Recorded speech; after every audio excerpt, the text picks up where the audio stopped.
Shorti Champions League, ashtu si shprite, ka dhuruar emocionet të shumta për të gjitha pasionuarit e futbollit, por mbi të gjitha për drejtuesit dhe skuadrat pjesëmarrëse.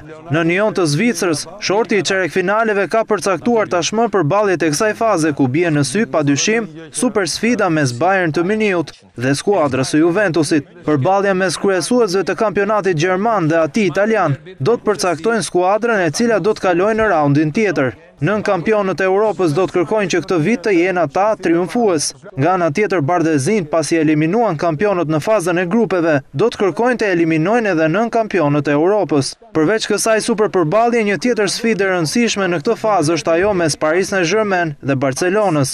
Ibrahimovic kundër ish skuadrës së tij dhe kundër legjendës Lionel Messi. Shorti është treguar disi me fat për Realin e Madridit, që do të përballet me Galatasarajin, ndërsa Borussia Dortmund do të luajë me surprizën e këtij kompeticioni, skuadrën e Malagas. Ndeshjet e para të Champions League do të luhen me data 2 dhe 3 prill, në të cilat do të kemi këto përballje: Malaga, Borussia Dortmund, Real Madrid, Galatasaray, Paris Saint-Germain, Barcelona, Bayern Munich, Juventus, ndërsa ndeshjet e kthimit do të luhen në datat 9 dhe 10 prill.